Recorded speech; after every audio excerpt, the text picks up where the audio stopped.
Poder sentar, então, amados.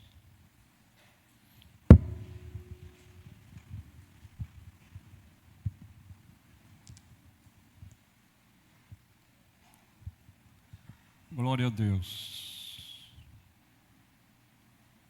Glória a Deus. Durante este mês de maio, de uma forma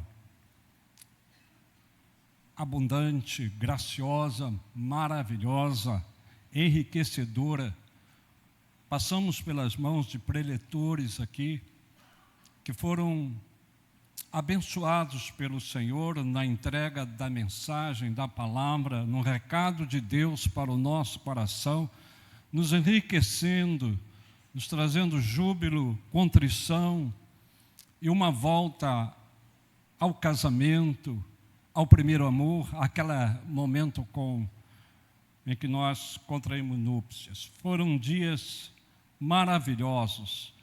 E, queridos, nesta noite eu gostaria de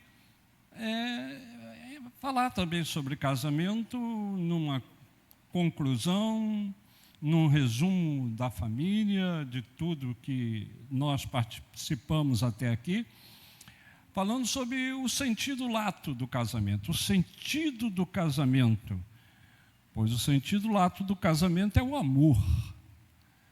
É o amor. Tudo se resume nisto, o amor. O que leva a um casamento é o amor. Quando duas pessoas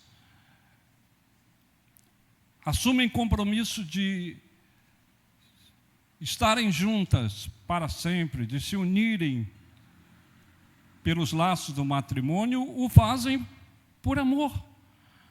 O fazem porque se amam, porque querem estar juntas e viverem sempre unidas. Esse é o sentido, é o amor. Agora, é preciso, irmãos, que este amor não seja só uma paixão. É necessário que este amor não seja só o amor emocional, o amor do sentido da carne, no sentido de querer ter alguém vivendo com ela ou com ele, mas é preciso que esse amor venha também do coração de Deus. Eu sempre digo, se você quer casar, amém, faz bem, deve casar, é bom, o casamento é bom serem dois, se um cair o outro levanta, um aquece o outro, eles se ajudam mutuamente. Não é bom viver solitário. Não é bom viver numa caverna, viver sozinho. Casamento é importante, é necessário. A não ser que tu tenha um dom especial para ser um eunuco, para você viver uma vida para um determinado ministério, seja missionário, ou seja pastoral, apesar da Bíblia, a palavra de Deus, dizer que é bom que o pastor seja marido de uma só mulher, que governe bem a sua casa, que traga seus filhos sob sujeição. Mas eu digo para você, namore, gaste um tempo de namoro, não case repentinamente, namore um pouco. Eu namorei 4 anos, mais de 4 anos, porque 4 anos foi no seminário, nós começamos a namorar e eu fui para o seminário, fiquei interno lá nos anos 1968, interno no STEB, no Seminário Teológico Evangélico do Brasil, lá em Belo Horizonte. Começamos na Sagrada Família, depois fomos para Carlos Prates, de Carlos Prates fomos para Venda Nova. 4 anos internos. E foi assim, eu vinha aqui ao Rio, tinha o Eronides, que era da Lagoinha, e que era um suboficial da aeronáutica, e ele conseguia passagem para mim, e eu vinha aqui ao Rio, que eu estava, naquela época, pastoreando Lagoinha, eu vinha ao Rio para vê-la, para estar com ela, é um namoro, mas nós nos conhecíamos como vizinhos e tivemos o nosso namoro durante 4 anos, depois não, fiquei mais um tempo ainda, porque ao ir terminando o seminário, fui chamado para fundar uma igreja, lá em Paracatu, e fundamos a igreja de Paracatu, que está lá até hoje. Depois vim para o Rio e disseram: pastor, o senhor vai largar o trabalho aqui, vai embora assim? Eu digo: eu vou, que eu tenho que casar, e a minha noiva está me esperando, eu preciso ir para casar. E eu vim, e então me casei com ela. O casamento prematuro, sem se conhecer, é muito perigoso. É muito perigoso. Quando fala, irmãos, gastar um tempo, ter um tempo de namoro, eu não estou me atendo à questão de beijar, abraçar, não é isso. Isso é bom de qualquer maneira, isso não precisa ser provado. Mas você se relacionar com aquela pessoa que você pretende se unir para o resto da sua vida. Você conhecê-la, conhecê-lo. Como ela é, como ele é, do que um gosta, do que o outro gosta. Até onde eu estou pronto a viver com diferenças e aceitá-las. Conhecer os pais do cônjuge, daquele que você ama, daquela que você ama, que você quer casar, conhecê-los. Procurar ver como é a conduta dele, dela, com os seus pais. Qual é a sua criação? Porque certamente virá o ranço, ou virá aquele tempo em que ele morou com os pais, em que ele vai trazer para o casamento dele, o casamento dela, até onde a respeitabilidade, até onde esse filho ou essa filha respeita os pais,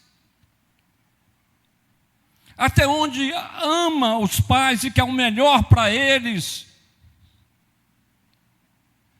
e fala deles com carinho.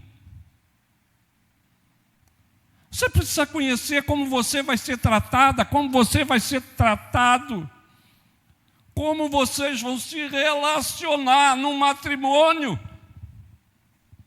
Por isso muitos casamentos não dão certo, porque depois que casou não sabia que você tinha esse trejeito, não sabia que você era dessa forma, não sabia que você pensava assim, não sabia que esse era seu gosto.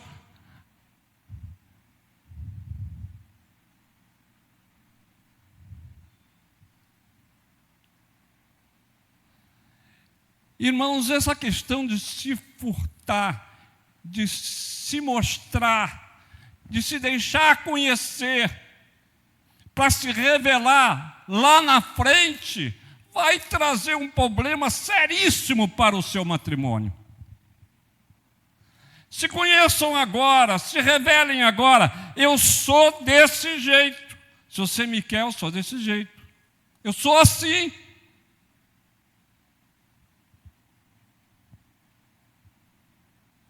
Eu amo a Jesus, eu amo meus pais, eu quero bem a eles, e eu vou te tratar desta forma. Então é preciso um relacionamento, um conhecimento, para que então vocês dêem o passo em que vocês vão dar com firmeza. vão dar sabendo quem é que você vai casar, quem é essa pessoa. Aí você dá o passo para viver o resto da vida sem arrependimento. Pensa. Aí vem os cursos de noivo, curso disso, façam. Se aprimorem. Eu orei e pedi a bênção de Deus. Minha esposa orou, pediu a bênção de Deus. Nós oramos, pedimos a bênção do Senhor. E Deus nos deu. A nossa união é fruto do amor de Deus. E o que conservou, manteve até hoje o nosso casamento, acima de tudo, é o nosso amor, acima de tudo, ao Senhor. Além de nós nos amarmos uns aos outros, mas o que nos mantém firmes é o amor de Deus na nossa vida. Quanto mais amamos ao Senhor, mais nós nos amamos.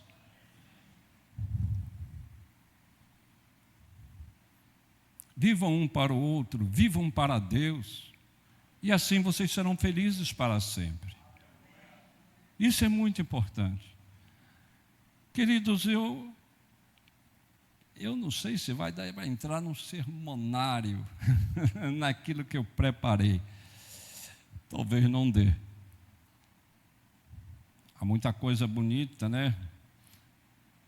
De que forma o homem deve amar a esposa. E aí vem 3 tópicos aqui. Eu não sei que eu vou chegar lá. Mas vamos começar dentro do assunto no capítulo 3 de 1 Pedro. Esse capítulo 3 de 1 Pedro, há umas instruções. Há umas instruções aqui sobre o sentido lato do casamento, da sua existência e de como ela deve ser, como deve ser esse relacionamento, como deve ser esse casamento, como deve viver o homem e mulher que se unem pelos laços do matrimônio, como ele deve viver. Qual é a sustentabilidade dele? O que é necessário? O que precisa de um e de outro para manter esse casamento vívido, esse casamento firmado no Senhor? Vejam só. Mulheres, sede vós igualmente submissas a vosso próprio marido. Não seu marido, mas vosso próprio marido, aquele que Deus te deu, aquele que é seu, o vosso próprio marido, para que, se ele ainda não obedece à palavra, seja ganho sem alguma por meio do procedimento de sua esposa. Já começa ele com uma conotação aqui de como você que chega a Jesus, que dá o passo para Jesus e vem de um casamento ou vem de uma vida anterior a Cristo, num relacionamento conjugal, numa vida matrimonial, não conheceu a Jesus e agora vem para o casamento e ele não é do Senhor. E você aceitou a Cristo como Salvador, e você faz parte da família do Senhor, mas ele não. Pastor, eu tenho que abandonar meu casamento, eu tenho que deixar meu casamento, e agora? Ele não é do Senhor, eu sou do Senhor, e agora? A Bíblia diz que um santifica o outro, aquele que é do Senhor santifica o que ainda não é do Senhor, para que os filhos não sejam imundos, sejam santos, sejam do Senhor. E no nosso texto aqui, ainda às vezes, maridos que até se chegam ao Senhor, mas ainda têm relutância em servir a Deus, em estar na igreja, em reconhecer a igreja como a noiva de Cristo e de servir a Deus na casa do Senhor. Irmãos, o que eu vou dizer, há algumas exceções, é claro, há exceções de coisas aí que a gente vê que terminam aí, que o chuta o balde, que não dá certo, a gente entende isso. Mas, de um modo geral, mulheres, sede vós igualmente submissas a vosso próprio marido, para que, se ele ainda não obedece à palavra, ele seja ganho sem palavra alguma, por meio do procedimento da esposa. Quer dizer, por isso eu digo sempre que a esposa, ela é aquela que edifica o seu lar. A esposa edifica a sua casa. A sua conduta, a sua maneira de viver com Deus e com o seu cônjuge e com os seus filhos. Ela ser submissa ao marido, que é o cabeça da casa, assim como Cristo é o cabeça da igreja e Deus o cabeça de Cristo. Há uma ordem hierárquica, há algo que promana, que vem, que emana do Senhor para nós. E o homem precisa dessa respeitabilidade, da mulher ser submissa ao marido. E diz que a forma, o modo, a maneira como ela se comportar, sem alguma palavra, sem ela fazer sermão, sem ela querer pregar com a Bíblia, sem alguma palavra sequer, sem ela falar nada, ele seja ganho pela conduta dela. Aquele homem que olha e diz, essa é a minha mulher, é a minha esposa. O que levou um homem a se converter ao Senhor e a ter uma experiência real com o Senhor foi um testemunho do colega de bebedeira. Eles estavam bebendo num bar. E bebida vai, bebida vem, e aquele negócio, e troca ideia daqui, troca ideia dali, conversa daqui, conversa dali. E o outro lá surgiu a conversa e disse, olha, se eu for agora para minha casa, querer entrar na minha casa, a minha mulher vai me mandar eu dormir lá fora, ela não vai deixar eu entrar. Já é quase meia-noite. Ela não vai deixar eu entrar, ela vai fechar a porta e vai dizer, dorme agora aí, seu sem vergonha. E eu vou dormir, que eu já dormi outras vezes, lá, na porta de casa, porque ela não abre a porta para mim. Aí o outro disse, olha rapaz, se eu te levar na minha casa, a minha mulher vai abrir a porta, ainda vai dar comida para a gente comer. Que isso, rapaz? Vamos lá, vamos embora.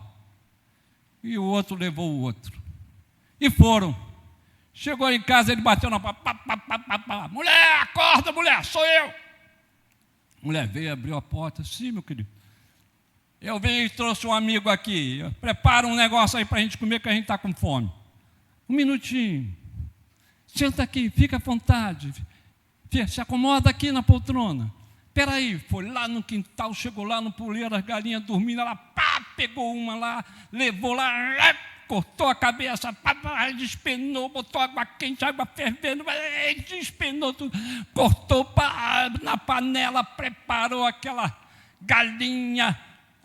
Daqui a pouco já o arroz já estava prontinho, já chegou com o arroz quentinho, aquela galinha botou na mesa. O camarada ficou ali, meu Deus, se eu fosse em casa, a mulher me dava com a vassoura na cabeça. A sua mulher matou. Que isso, rapaz?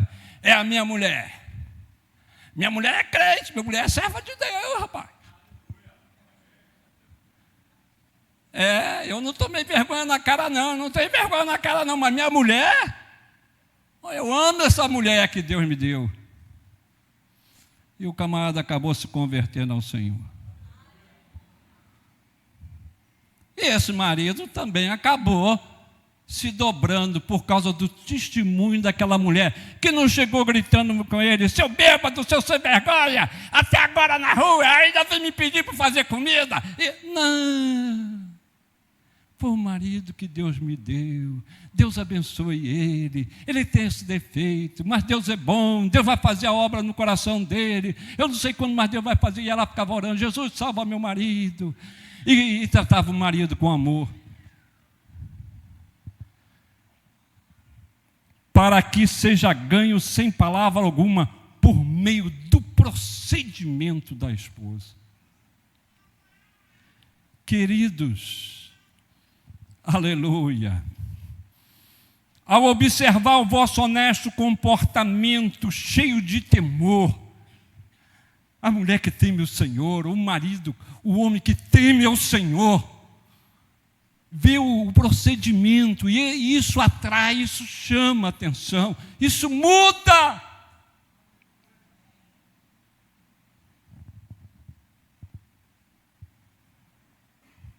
Não seja o vosso adorno da esposa o que é exterior, como frisado de cabelo, adereço de ouro, aparato de vestuário.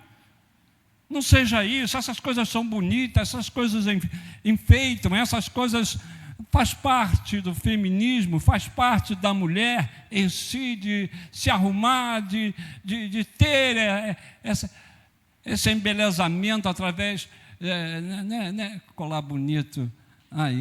Por isso que ele gosta, vai fazer até, o Luciano já falou, vai fazer de novo, olha lá, a ala toda ali. A mulher gosta de botar é da mulher, mas a Bíblia diz que não seja esse estereotipo, essas coisas, que não seja isso o vosso embelezamento, faz parte da sua vida, mas não seja isso dentro do seu coração. Seja, porém, o homem interior do coração, unido ao incorruptível, trajo de um espírito manso e tranquilo, que é de grande valor diante de Deus, pois assim também que a si mesmo se ataviaram outrora as santas mulheres que esperavam em Deus, estando submissas ao seu próprio marido. O embelezamento delas era dentro do coração, do temor do Senhor, na vida com Deus. Seja bela por fora, mas acima de tudo, seja belo por dentro. Se arrume por fora, veste o vestido direitinho, se traje direitinho, cuide da sua unha, cuide do seu cabelo, cuide da sua vida. Sim, faça isso, mas mais do que isso, não descure em tempo algum do trato interior. Cuide das suas palavras, cuide dos seus pensamentos, cuide da sua vida de oração, cuide da sua vida com a palavra do Senhor, ocupe tempo com ela, cuide da sua vida espiritual. O nosso texto fala: seja, porém, um homem interior do coração unido ao incorruptível. Isso é incorruptível, é aquilo que não se altera, né? Não pode alterar. Fala de integridade, honestidade, incorruptível. Trajo é uma roupagem que você veste interiormente de um espírito manso, tranquilo, e diz mais, que é de grande valor diante de Deus. Irmãos, diante de Deus isso é de um grande valor. Não é agradabilidade só entre vocês, ou de um homem para a mulher, ou da mulher para com o homem. Isso é agradável a Deus. Deus se agrada disso. E lembre-se que a Bíblia diz que quando ele fala de agradar do Senhor, me lembro do texto que diz: agrada-te do Senhor e Ele satisfará os desejos do seu coração. Agrada-te do Senhor. Isso é de grande agrado ao Senhor. Quer agradar a Deus? Coloque isso dentro da sua vida.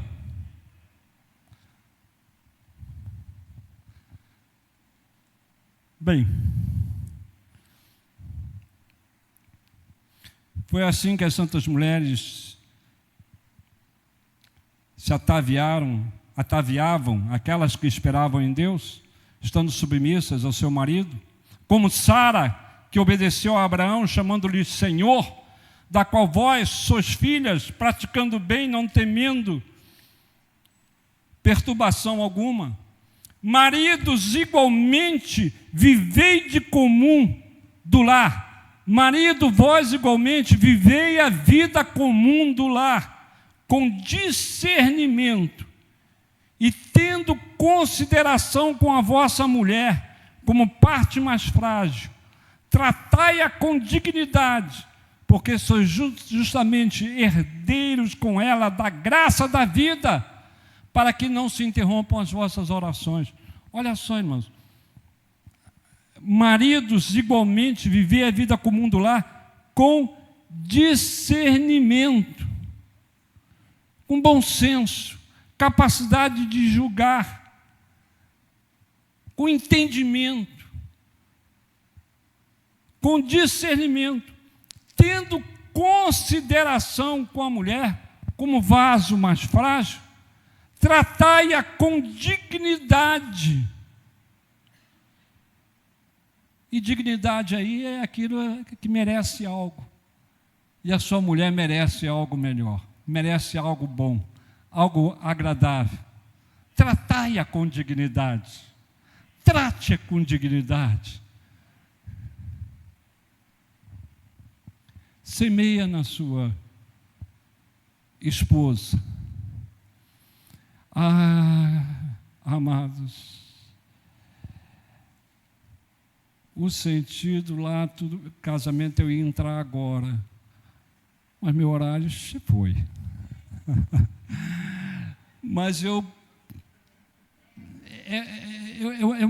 é muito forte o que eu tenho para trazer aqui para vocês, porque isso aqui é um prelúdio, um prefácio daquilo que está contido na sua profundidade, nas suas riquezas preciosas, naquilo que eu pretendo falar para vocês, endossando isso que agora eu acabei de mencionar para vocês nessa introdução.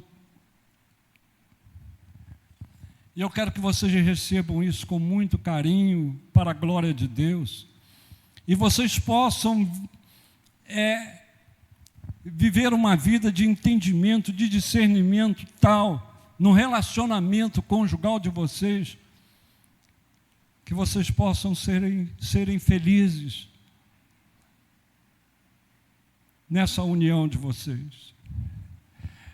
Querido, eu como pastor, já com os seus 58 anos de pastoreio, eu amo vocês, eu amo cada um de vocês, eu tenho um amor profundo por vocês, e eu quero o casamento de vocês felizes. Eu estou como Paulo, quem é que sofre que eu também não sofra? Eu sinto a dor de uma separação, a dor de um desentendimento, a dor de um casamento que de repente há uma ruptura, que de repente se esvai-se aí e acaba. Eu não quero isso para vocês. E a orientação bíblica, a orientação da palavra para nós podermos construir um casamento feliz, abençoado para a glória de Deus. Eu quero orar por vocês. E eu vou pegar o gancho de, em um outro momento, em uma outra hora, dar continuidade a isso, entrando no esboço daquilo que eu pretendo falar para vocês dentro de um casamento. Amém? Amém. Mas eu quero orar. Por mais que o que eu vou trazer aqui, eu possa trazê-lo com equidade, com uma capacidade de entendimento tal, que ajude a vocês na construção do casamento, eu reconheço, eu sei que tudo isso, que tem até a sua devida importância, não é a premissa. Que se o Senhor não edificar a casa, irmãos, tudo começa em Deus. Sim, ajuda a ter discernimento, entendimento, conhecimento do que a orientação bíblica vai nos trazer. Sim, tem importância, sim, mas, queridos, o efetuar é do Senhor, o manifestar é do Senhor. Tem coisas que só Deus vai fazer, tem coisas que só Deus faz, por mais conhecimento que tenhamos, por mais que saibamos, se o Espírito de Deus não chegar e não fazer, não vai acontecer.